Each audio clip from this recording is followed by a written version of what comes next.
Tom McCarthy, not such a boring guy after all. And here's the proof. Me, Tom, and Alice Cooper. As it turns out, we spent an evening with Alice Cooper. Tom challenged Alice to a singing contest and Alice declined. He's a beautiful singing voice, my father, and a really natural trained ear, and is a fabulous singer. Everybody knows that. He for sure knows that. And his favorite thing is singing karaoke. He's interviewing somebody, says, "Do you like dogs?" And the person looks at him and says, "Of course I like dogs." And he looks back at the person and says, "Great, when I hire you, I'm gonna give you one." Is he a humanitarian? I think so. When I was a child, he gave me this baseball that I cherish, autographed by Babe Ruth in his own handwriting.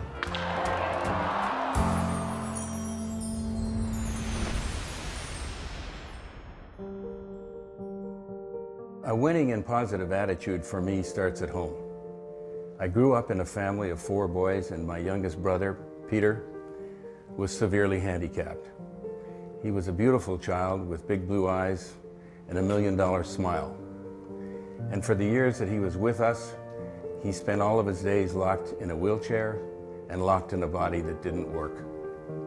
My mother believed firmly that God sent sometimes the weakest among us to teach us the most important and powerful lessons in life.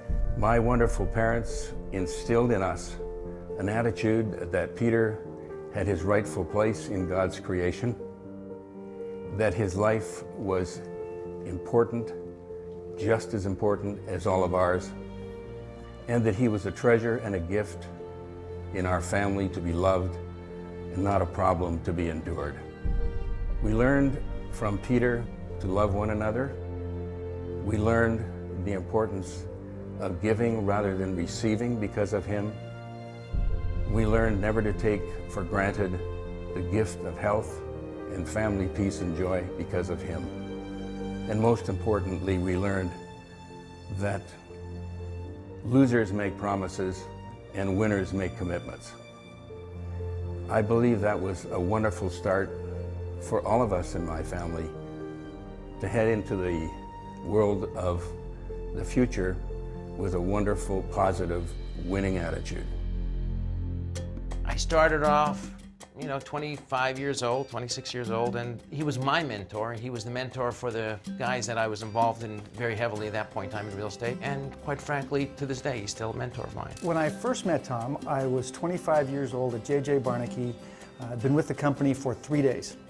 And Tom came into my office, which I shared with someone else, and made it a point of introducing himself. And although I didn't get to spend a lot of time with Tom in my early years, he would pop in from time to time to ask how I was doing. Pretty remarkable. We were going to look at a number of potential partners to work with on a real estate transaction. We liked Tom from the first time we met him. That CTB deal that got us into the Eaton Centre was an important start. It was a successful outcome. And then when we began at Chorus to look for a location to bring all of our employees together, we were in about 10 or 11 different locations throughout Toronto. Again, we began to work with Tom. Again, a relatively long process. Well, I first met Tom McCarthy when he came on the St. Michael's Hospital Board in 1995. He actually had an 11-year term, which is it's only supposed to be 9.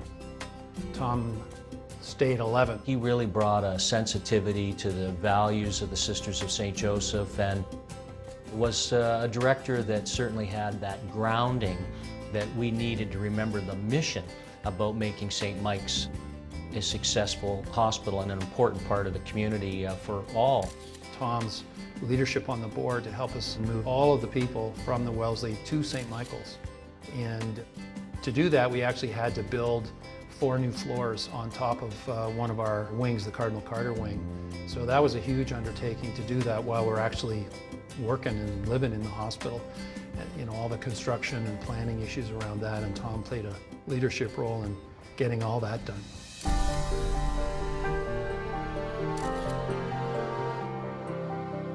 We wanted to bring all of our people together. Values are very important to us at Chorus, and the only way you can really inculcate values is to be around the people all the time. And because we were in so many multiple locations, getting everybody in one space was key to us.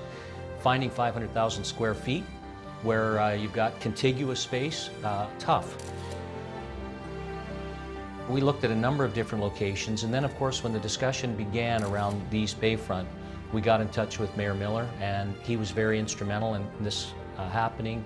People at TEDCO at the time, Tom, the glue that brought it all together. Buildings and real estate can be an important part of creating shareholder value, and a lot of the success that we're enjoying at Chorus is a result of this building and the result of Tom and the work of his colleagues at Barnaky, now DTZ. So when Tom says there's a deal to be had, you know, A, that he knows what he's talking about. He knows that he basically can give you the advice and you don't have to second guess it.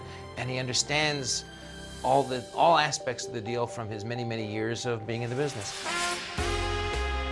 I've heard that I've been referred to as the Velvet Steamroller. Tom's a very polished guy, very congenial. He can take a really, really tough position, but yet the party on the other side of the table gets it. He definitely pushes, so if Tom has a view of how things should get done, you know pretty quickly what it is, and you better have a good reason not to do it. This is the way it is. This is his advice.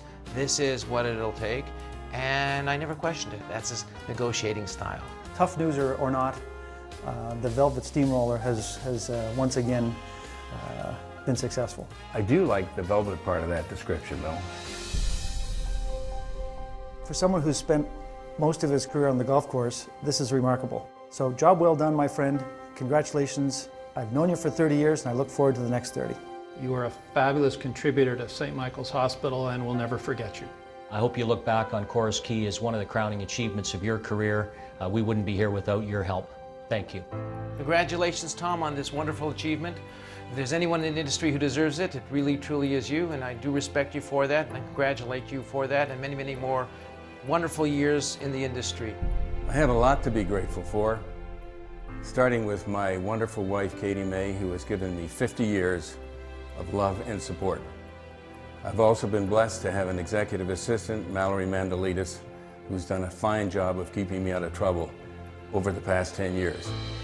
I'm deeply grateful to the NAIOP committee for including me on the list of names of people who have received this award in the past. It's an honor to be included among them, and I am sincerely appreciative of the award. His #1 line of all time always came when we were dividing up the commission checks. And he would say, "Son, do not confuse effort with results." Is he an athlete? That claim actually stands up. He's so dedicated to athletics, he missed my birthday, my actual birthday. For hours and hours, weekly, he does karaoke alone in his basement, and he could not be happier than when he's doing that. Well, for those who perhaps think that this is my swan song, I would much prefer to wear out than rust out. Just because there's snow on the roof doesn't mean the fire's out. Not done yet.